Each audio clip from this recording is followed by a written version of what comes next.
Hello and welcome to the December 14th Virginia Opioid Abatement Authority Abatement Academy. My name is Jennifer Nelson, Virginia Institute of Government Assistant Director for Membership and Engagement. The Virginia Institute of Government is the leadership development and community engagement arm of the Weldon Cooper Center for Public Service at the University of Virginia. Through our research, leadership development programs, and local government engagement initiatives, we continue to work towards our vision of good governance, equity, and resilience in every Virginia community. VIG offers leadership development through SEI and LEAD, local government equity clinics, certification for treasurers and commissioners of the revenue, and customized training programs. State agencies and local governments can access a range of consultation and support services to build more resilient organizations. We have a team of seasoned public sector leaders and subject matter experts ready and available to facilitate boards of supervisors, city and town councils, leadership team strategic planning retreats, and other related events. Today, VIG is glad to partner with the Opioid Abatement Authority for the final Abatement Academy session for 2023. A few housekeeping notes.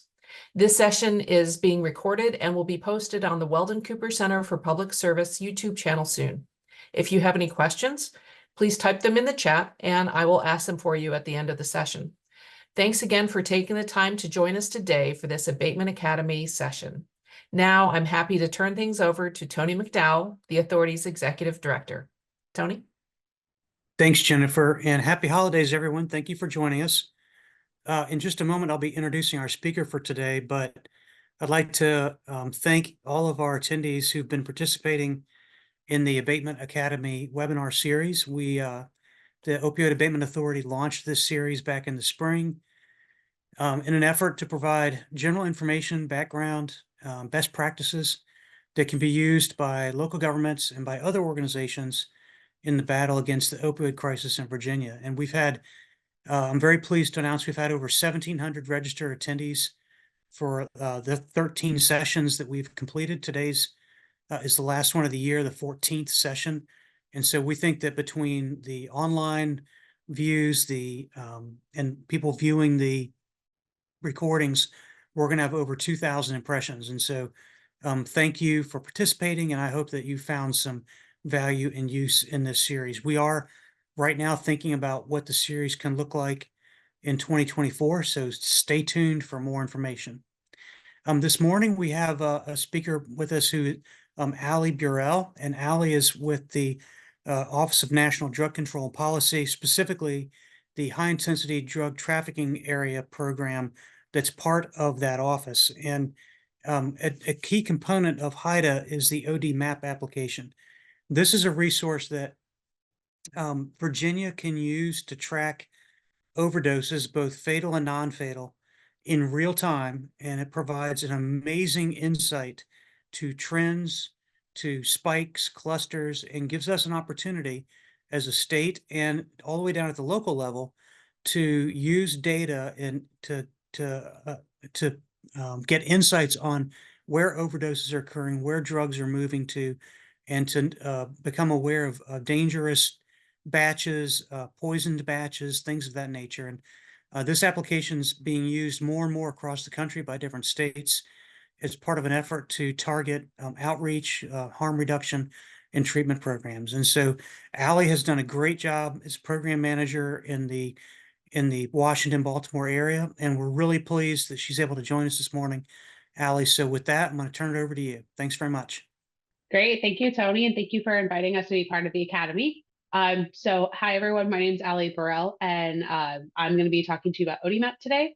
I'm the ODMap program manager, as Tony introduced, out of the Washington, Baltimore HIDA, which is the High Intensity Drug Trafficking Area. We are a group that works with partners across the country, specifically with an ODMap to better understand trends, where overdoses are occurring in near real time, and then be able to provide guidance on data to action on what you can do with that information that's provided. Because this is being recorded, I'm not going to show any live data. So any information that you hear today related to mapping activities is going to be reflective of events that have not occurred. It's all dummy data. So just want to preface that, but the actual site itself does run on live data. I'm also going to go off video for my presentation, but I'll hop back on when Jennifer helps facilitate questions at the end. But please feel free to jump in and ask questions in the chat so we can make sure that we address them at the very end. And I'll go ahead and get started. I mean, we're all here because unfortunately we know that there continues to be a rise both in overdoses across the board throughout the United States, especially though related to fentanyl. The rise in fentanyl overdose deaths and overdoses was what led to the development of ODMap back in 2017.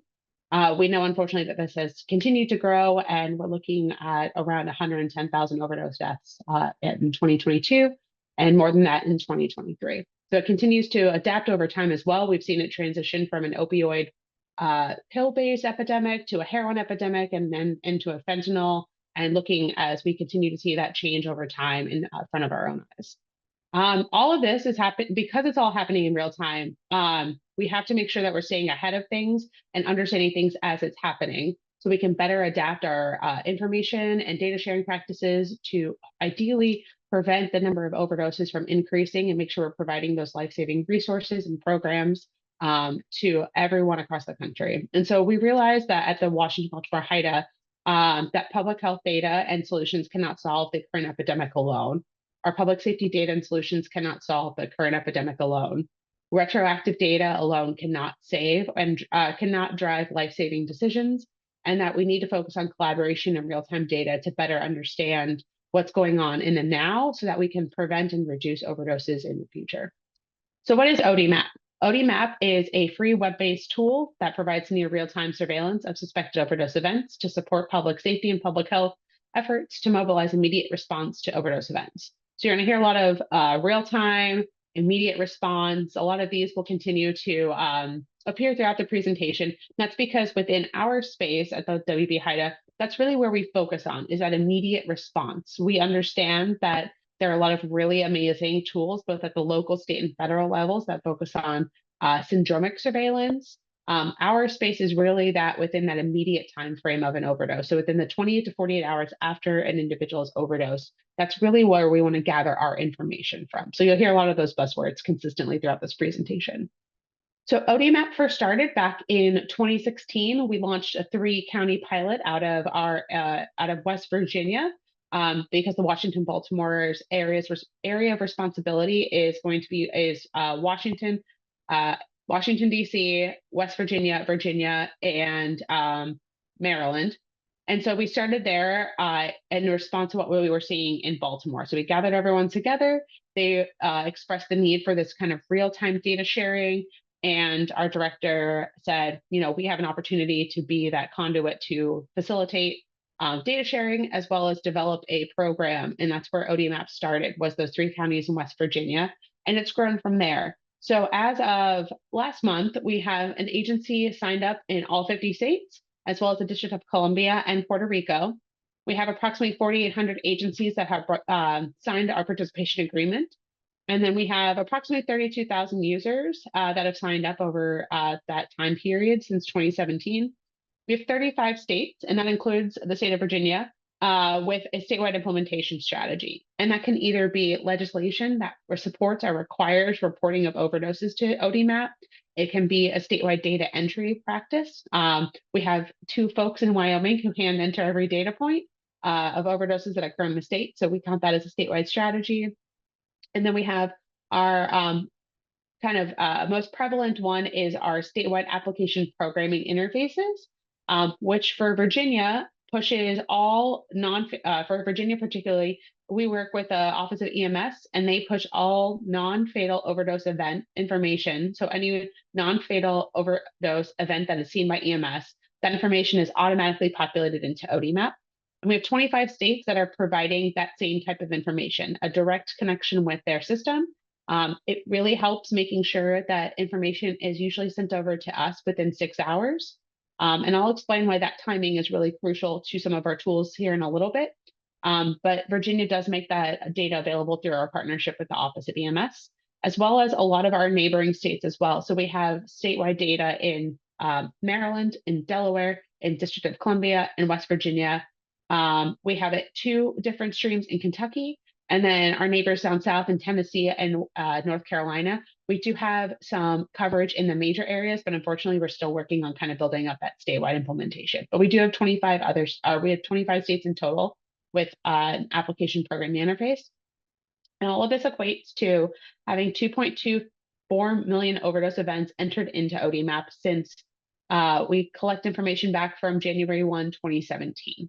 So I'm going to transition into talking into ODMap 101. So ODMap, we really focus on, as I mentioned, that real-time space. And so because we do collect information on specific location, means ODMap is not meant for the general public. It's really meant for folks at the federal, state, local, and tribal law enforcement, so our public safety and our public health partners. So it can be law enforcement and criminal justice personnel. This includes our medical examiners and coroners, our public health individuals, whether that be at the behavioral health, at the Department of Health, and other various different public health entities. It's our licensed first responders, so fire and EMS, hospitals with emergency departments. It does exclude any research units, and I'll explain why that's important here in a minute. And then all agencies, when they apply to become an ODMap agency, they have to sign a participation agreement. And that outlines how data can be shared, how data ownership is maintained by the agency, and any other policies and procedures are outlined in there. So everyone knows going in what you can and cannot do with the information. And that is why our research units are excluded, is because ODMap does not retain does not retain ownership of the data. The data ownership is retained by the agency themselves. We currently have 3 different ways that agencies can submit information to ODMap. Our goal is, we know that the folks that are currently collecting this information are being asked to submit data to a variety of different agencies already. So our goal is to make sure that if they want to partner with us at ODMap, that we are providing different ways to meet their needs, to make sure that we're not asking them to enter into another set of data if they don't have to. So we try to meet them where they're at. So our 3 methods currently are our manual entry form, which is mobile friendly. So you can enter it from a tablet, an iPad, tablet, a phone, a computer. So any sort of way you can get onto the internet, then you can submit it. And that's what that form is here on the left. We have OD form, which is for our specific set of law enforcement. And then we have our application programming interface. ODMap is also unique in the fact that because we are not a syndromic surveillance system, we really focus on collecting a limited amount of data and trying to maximize information from that. So ODMap only requires 4 specific data points in order to submit a case into the system. And that's going to be an incidence date and time, a location, an outcome, so whether it was a fatal or non-fatal overdose, and then naloxone administration type. So that we bucket into single dose, multi-dose, administration unknown, and not administered. And agencies can include additional information.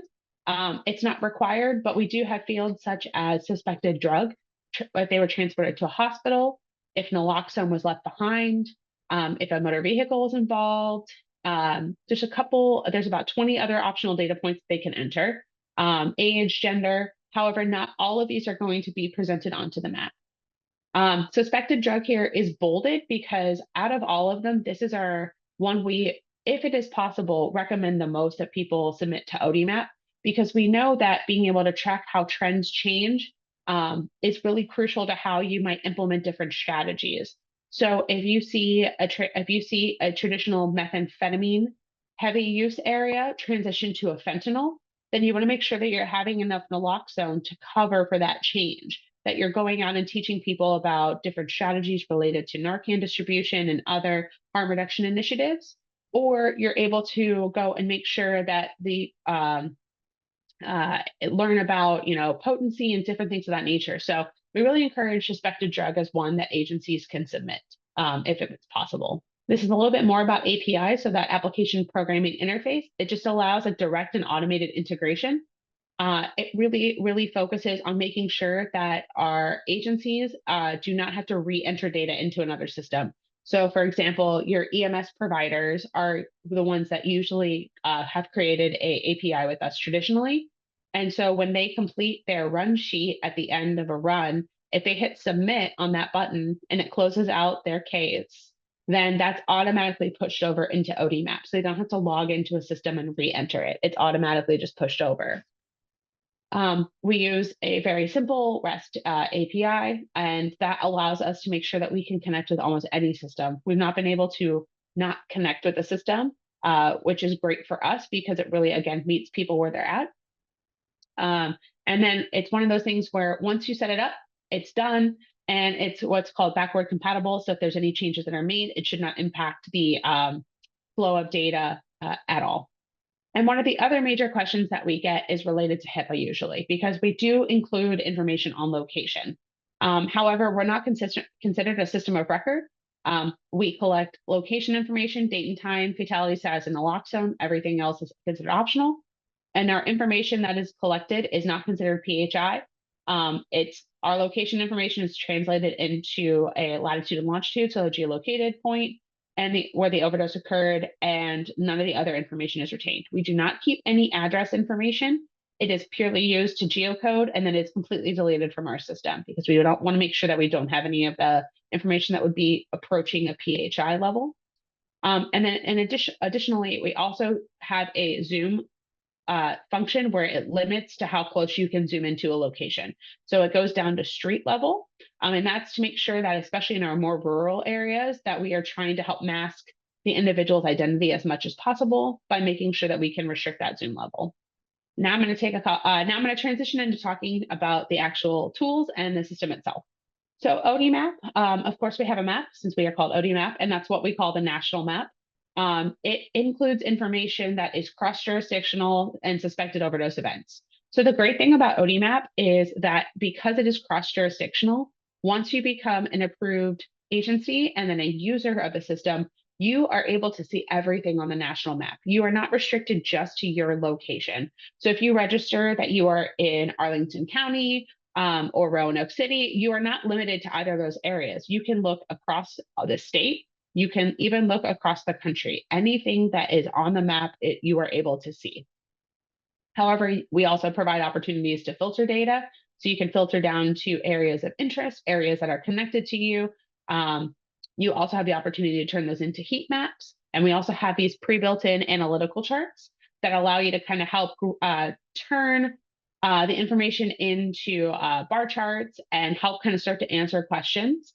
And aggregate that information that makes it easy to present. We also have features that help agencies better understand when there are increases in overdoses in their area. So we have spike, overdose, and statewide alerts. These are emails and text messages that just let you know that there is a higher than usual number of overdoses in your area.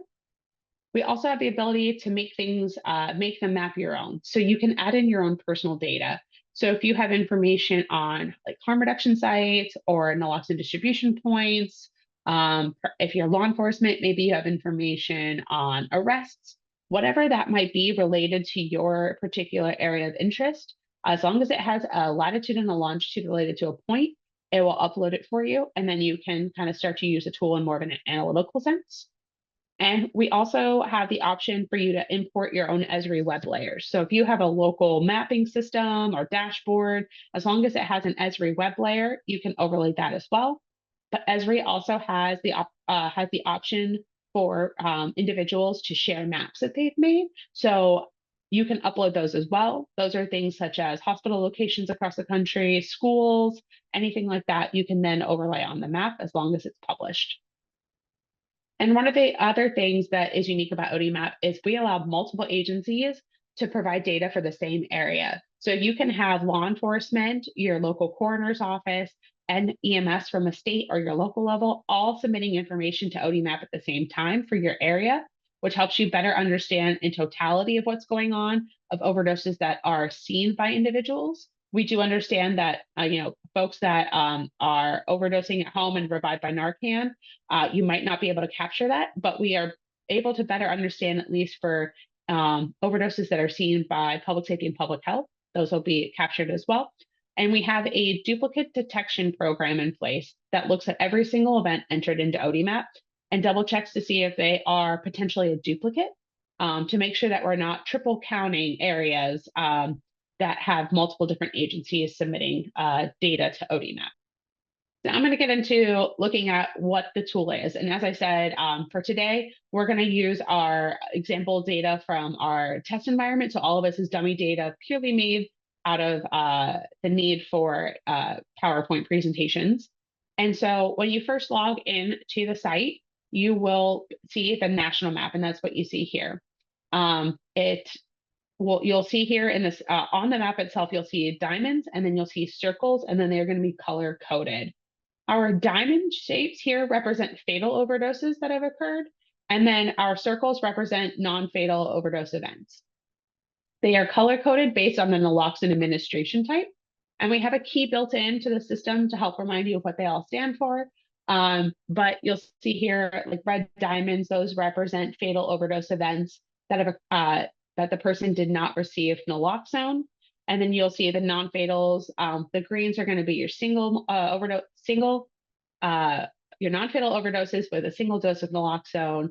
Purples will be multi-dose. Grays are unknown. So we do color coded to help you better understand relationships between naloxone and then fatal or non-fatal. When we move down to the bottom left-hand corner of the screen, you'll see it automatically defaults to the last 24 hours of overdoses submitted to ODMap. In general, we see about 12 to 1,300 overdose events entered into the system daily. And so our numbers at the bottom usually hover around 550 to 700 within the last 24 hours. So it breaks it down into total suspected overdoses, and then it further breaks it down into suspected fatal overdose events. And then it does include information on naloxone administration types. And this will just count it as a binary number. So if there was naloxone administered, then it will count it as 1. It doesn't break it out into multi equals 2. It's just a single yes, no, whether it was naloxone was administered to that individual.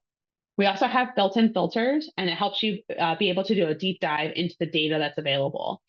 This includes looking at your at date and times, and you can customize this to looking at any information across the board that's available to you. You can look at the location, so you can look at zip code, you can look at state, county, all of those are available. And then you can look at type of drug. We do have now a polysubstance feature that I'll show you here in a minute.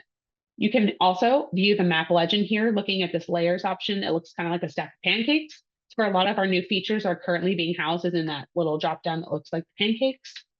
You can change the look of the map. So we have several different options, including charted territories, street views, any sort of base layer made by Esri is an option. You can also then print your map. And then you can, this is where you'd add your own data layers using that little plus. If we move over to the top left-hand corner, this is where we have our built-in analytical charts. So this includes the type. So it looks at whether it's the relationship between fatal, non-fatal, and naloxone administration type. So it turns those different colors, the diamonds and the circles, and then the colors into a chart, a bar chart. It has the day of the week, hour of day, by month. You can compare multiple counties and states over a certain time period using a line chart. It will just look at that relationship, and you can then drag and drop and figure out if there is a relationship between your area. And then if you know that your drug trafficking route is coming up and down 95, you can look at different areas to see how quickly they are increasing before you are increasing, or if you're increasing and then they're increasing later, just to better understand how all of this relates on a timing perspective. Then you can also break it down into a grid level. And so that second chart that looks like a chart, little Excel file, that's our chart feature. It outlines all of the cases that you've filtered for. It just kind of provides it in a chart view. I will say, however, that is not able to be exported, which is different than our charts. So our charts, which are going to be those types by day, by hour, et cetera, those are available to be downloaded through a vector file, an image file, or a CSV file. The CSV files are only going to include aggregate information, but it's a great way to track trends internally, or kind of make the information into a different style of chart. So we do make that available for download. And this is an example here of the chart. So this is that overdoses by type. As you can see, they're broken down into the different colors and their relationships. So I mentioned here as well, so all of that information that you have included in the map, you can turn into a heat map that then you can print and provide, and then just be able to track where hotspots are occurring or changing over time. So it's an example here in Baltimore. Our office is in southwest Baltimore, which you'll see here is a giant hotspot because that's where we enter all of our dummy data for.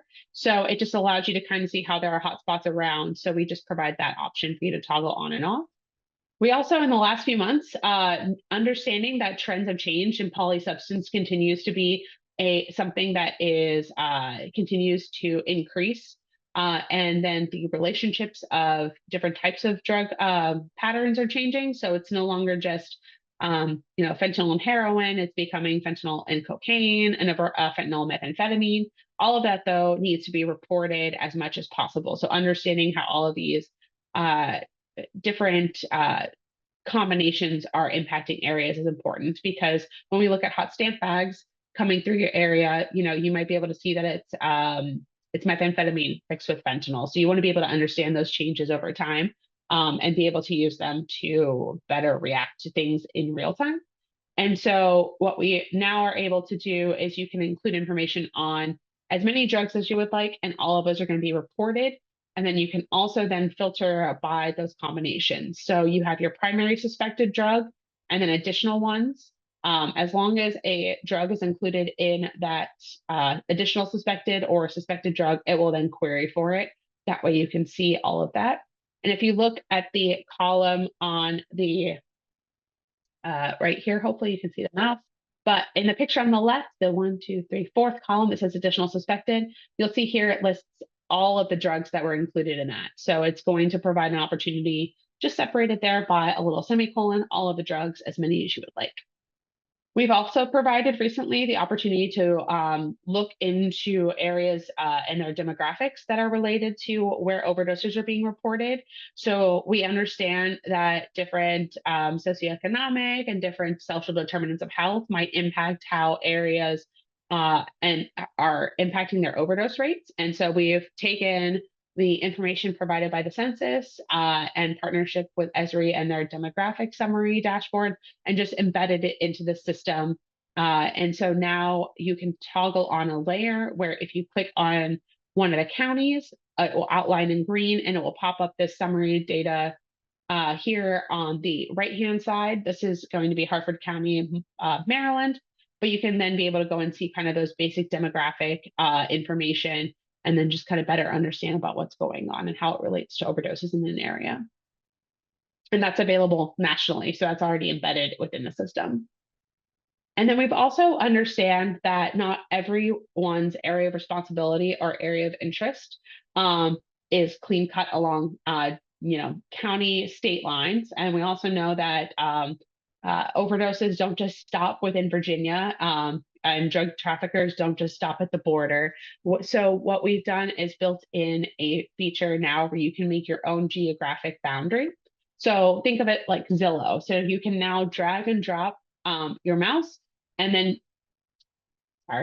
be able to create your own custom boundary here. You'll be able to see a hexagon that's kind of awkwardly shaped, but this looks around multiple different areas within Baltimore County and Baltimore City, and then Anne Arundel County. So that allows us to look at specific areas within geographic boundaries and better understand how that is related. So this is great for areas that have, their counties are across, their areas of responsibility are across counties, where they are looking at a smaller portion of a county. So if you have a big city in your area and you want to look at where the hotspots are, then you can monitor that using this tool, or you can create a larger region. It's up to you. It just basically lets you create what we call a geofence. And now you can save that too. So you can now create what we call custom bookmarks, which allows you to not only save any custom geography, so you can keep going back to it, but you can apply filters to it. So you can say, I want to look at a specific area, and I always want to look at this quarter's worth of data. Well, you can add in filters. Any of the filters will apply. So you can look at specific drug combinations, you can look at those custom geographies, you can look at those date ranges, a specific agency, any filter, if you add it in, it's going to save it as that custom bookmark. and it allows you to name it, and then it will save it for you. And that means you can just keep coming back to it. So if you have area, but you can only do one area at a time. So you can't compare two separate shapes or anything like that. You have to be just picking that one area. And then also it's now available in your drop down under the national map. You'll see a list of custom bookmarks, and it will list all of those that you have here. So if you click on it, it will just automatically go to that next one. So again, a great way to be able to better understand your specific area and dive and look at either larger regions or smaller areas that are impacting it. Next one. This also goes into our spike alerts, because what we wanted to do was make sure that people were able to understand when there were increases in overdoses in their areas using a spike alert. So what our spike alert looks at is the last 90 days worth of data entered into ODMap in a specific area. So this traditionally was county-based. However, with the new custom bookmark option, you can now create a spike alert for that custom area. So again, a great example is if you have a smaller area within your city. So if you wanted to just look at the northeastern side of Richmond, you could create that geographic boundary. You don't have to look at the whole city of Richmond. So then you can go and make a spike for that. But our spike alerts look at the last 90 days worth of data submitted for whatever geographic boundary you've decided. And then if it and then it will consistently look at that. Sorry, hold on. So spike alert for us is defined as, sorry, back up here one second. I'm going to redo this for a second. So our spike alert system looks at the last retroactive or rolling 24 hours. And if it meets or exceeds a number that you've predetermined, then it will email you or notify you via text message that there's a spike. Now, once it drops below that threshold, then that you'll be notified that the spike is over. We have made an algorithm that allows you to make a recommendation for what a spike should be in your area. However, you do not have to use that. So that's where that 90 days worth of data comes in that I mentioned a little bit ahead of myself. And so our threshold recommendation is based on the last 90 days worth of data. And then if it is above 2 standard deviations, that's going to be our recommended threshold. But you're able to make whatever threshold you would like, and you can make as many spike alerts as you would like for your area.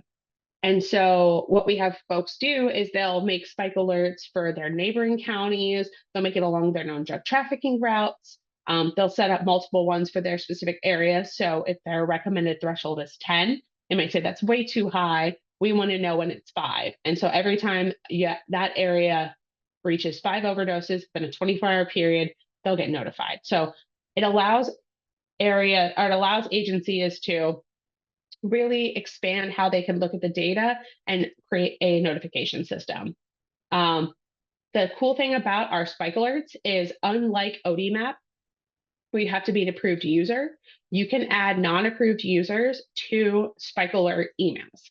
But we do ask that it is not being sent out to the general public, to media, and that it really focuses on that need to know. An example that I think people, that's a good example of users that should be receiving spike alerts that maybe aren't eligible for ODMap is going to be our peer recovery specialists out in the field with harm reduction sites, or community coalitions, or folks at agencies that just need to know about spikes, but they're not going to use the map. So you can kind of build a system and a user list for your spikes based on kind of what your area needs. But to set it up, you just go into the system and set up all of the information related to the spike alert. So you would decide your threshold. You can make your own custom email and what you want it to say.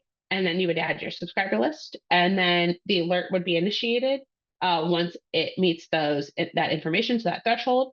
Then you would initiate a response. And that could be things like going back and checking ODMap to see if those are in fact a related spike, because it is based on SOL numbers. So if you have 5 overdoses in your area and it triggers a spike, they might not be related. So you might see that 2 of them are an alcohol related overdose event. You've got 1 fentanyl, 1 methamphetamine, and 1 cocaine.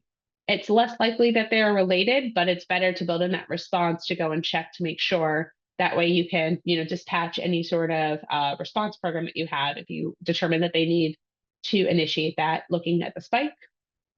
The system will also notify you if the overdose spike lasts longer than 24 hours. And then once it drops below that threshold, so if you picked 5, the second it drops down to 4, it will end the spike alert for you and notify you via email. This is what the formats are. So on the left, you'll see kind of a basic template for the email. And then on the right, you'll see an example of the text message. We also wanted to create a layer that allows individual users to see where spikes are going on across the country. Again, we know everything is interconnected. And so being able to see where overdoses are, where spikes are occurring in the area could inform decisions that you're making on the day-to-day, or better understand if there's relationships to areas that you may not have known. And so in our system, when you go to that little pancake looking layer button, you'll see an option now that says current overdose spikes. And if you turn that on, then you'll see every single overdose spike that is currently going on in the country. These are going to be based on our threshold recommendations just for consistency.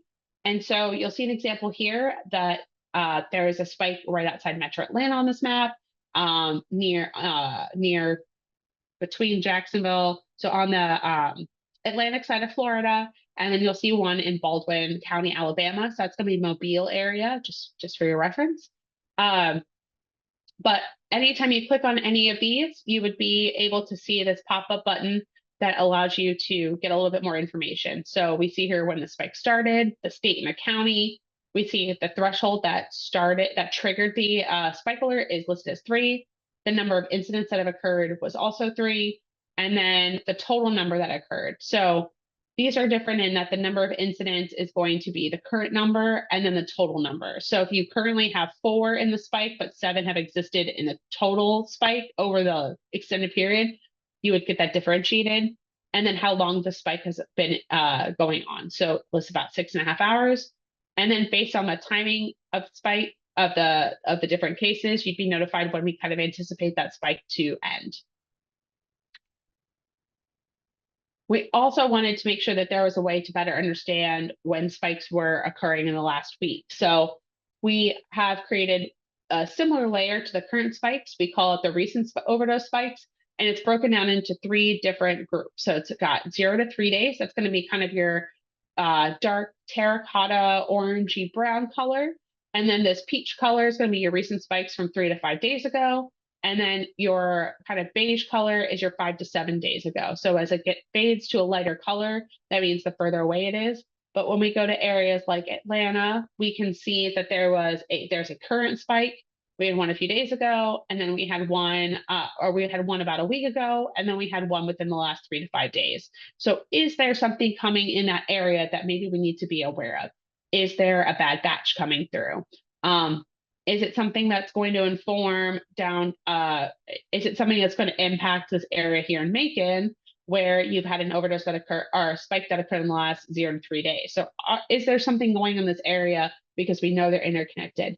And if not, then at least we have that option here to go and dig in and try to help answer questions and potentially go and reach out to partners in those different areas. That way you're better prepared. We've also done some analysis to better understand how all of these are related, and we're always happy to do data projects for folks.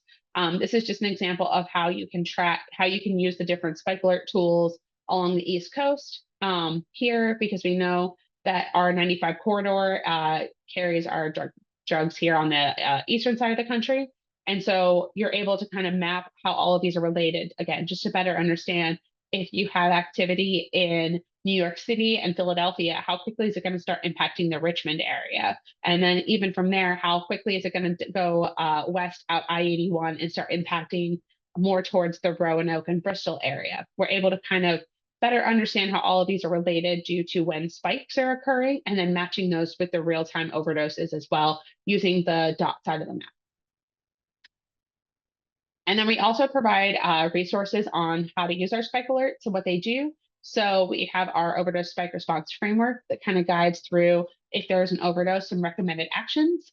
This was developed in a lot of partnerships across the country, including CDC, ASCO, NACHO, and a lot of our partners who use use ODMap. And then we have our quick overview alert bulletin on what ODMap does. So I want to end with, before we go into questions, how people are using ODMap in the field. Because ODMap is meant to be a resource to help drive data to action. So it's being able to take that information that's occurring now and then use it to either deploy current activities or hopefully help inform other activities that are going on.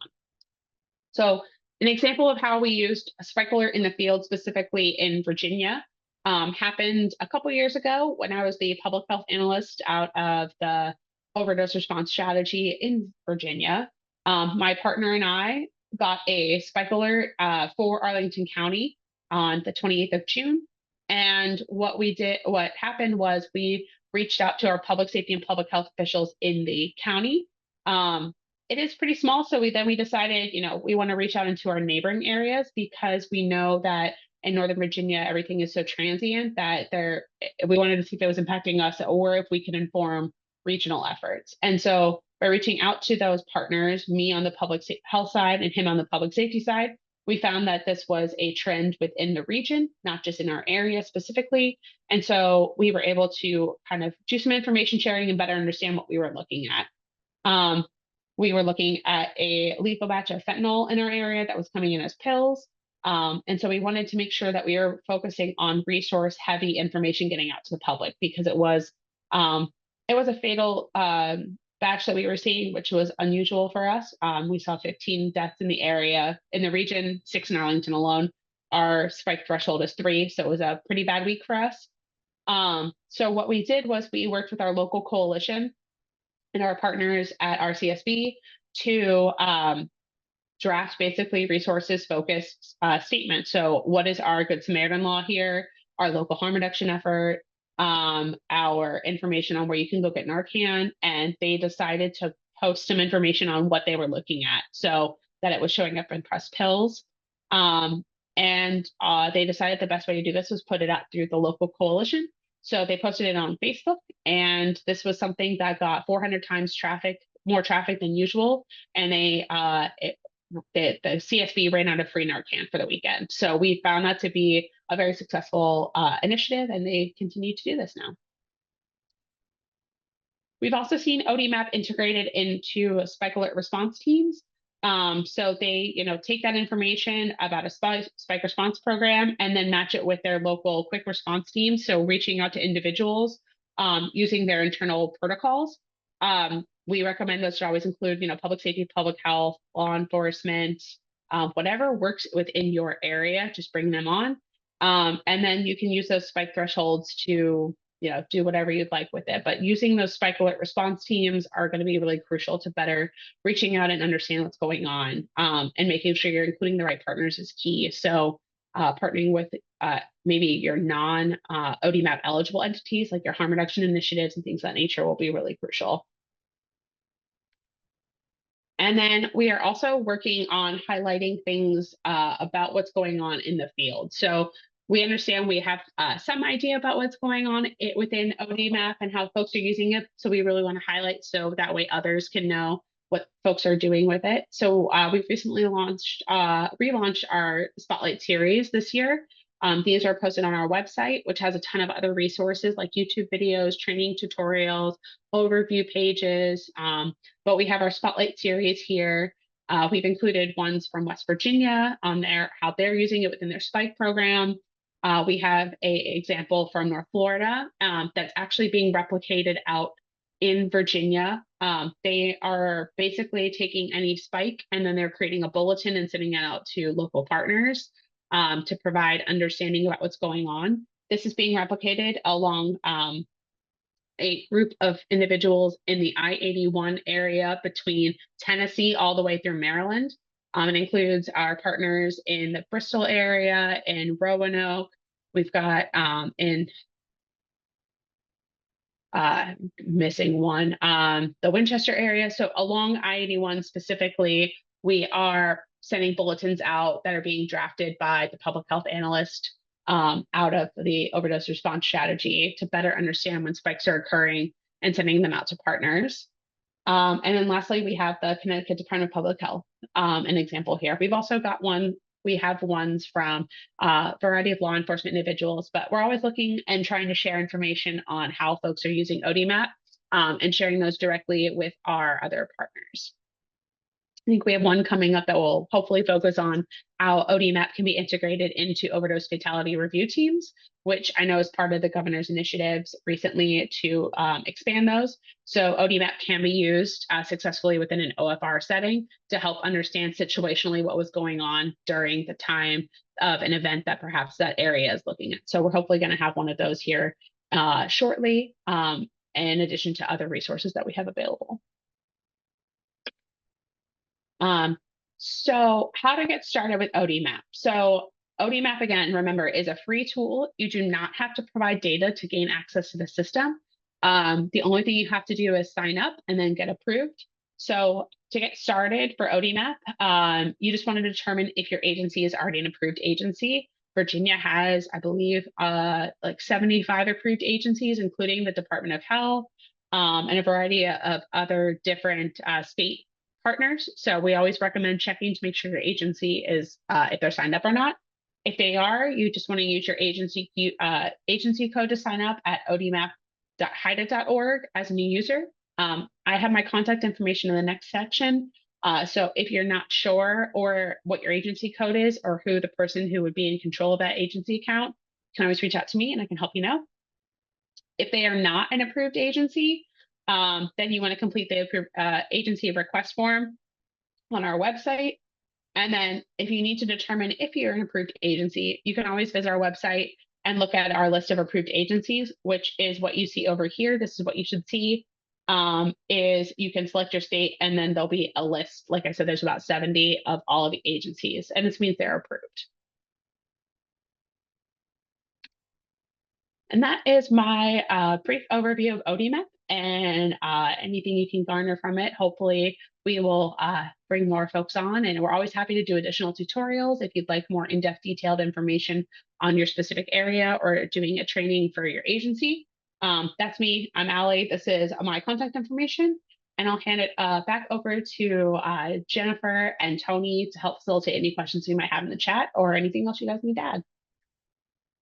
Great. Thank you, Allie. Thank you so much for sharing ODMap. It's an amazingly powerful tool. I'm glad that the Opioid Abatement Authority brought you in to wrap up their 2023 Abatement Academy series. Thank you for sharing this information with us. I have one chat right now and one question in the chat right now. And they're asking about, what about ODs that go to the ER, but not through EMS or the police department? Yeah, so that would primarily probably come from a hospital setting. Hospitals are eligible agencies, and we do have several of them that are reporting. Theirs is unique. We would want to work with them to see if it's something where they would pull from their record management system or maybe partner with them to hand enter them. It's up to them, but they are able to be captured. Governor DeSantis in Florida actually wrote a law that mandates the state of Florida to report all of those, because we know that there are areas where it might be faster to bring someone to the ER directly than wait for EMS. And so we do acknowledge that and want to make sure people know that they can enter that information. In Virginia, there's just not that many hospitals currently signed up. Great. Well, that's our only question. Tony, do you want to have any final words? So, again, Allie, thank you for making the presentation. You know, in Virginia, we have a number of resources that are starting to really come together. Probably many of our attendees have heard of or maybe familiar with the Framework for Addiction Analysis and Community Transformation, or FACT, which is the state's data warehouse for opioid and addiction-related data. You're able to layer that information and ODMap together to provide really valuable insights to define the problem. And of course, anytime you can define a problem, that half solves it. So we know that, again, the opioid crisis, the overdose crisis transcends community boundaries. And so and when we're working together in cooperative partnerships, working together regionally, this is incredibly valuable information that can help us save lives. And so I don't know if maybe we can just ask one last time if there's any questions, if anybody wants to put a question into the chat. Yep, we did have one come in. Is the ODMap available in fact? No, it's not currently available. We've partnered heavily with FACT for over 3 years, basically since I started. We've been working with them. We attend their monthly meetings. It currently does not connect within the systems. However, we do use the same EMS data source from the state so that the information should translate. And so we always say that they are complementary systems. So if you're looking at Virginia specifically and only want to focus on that, both systems will provide you that. FACT has more data set specific to Virginia and outside of just suspected suspected overdose events. So they're a great way to deep dive into that and looking at those relationships. However, if you want to look outside the state, then we say ODMap is a great way to look at that as well, because it does provide information across the country. So we are complementary systems and we work very closely together, but they currently do not overlap directly. Thank you again, everyone, for taking the time to join us today, and wishing you all the best for a happy 2024.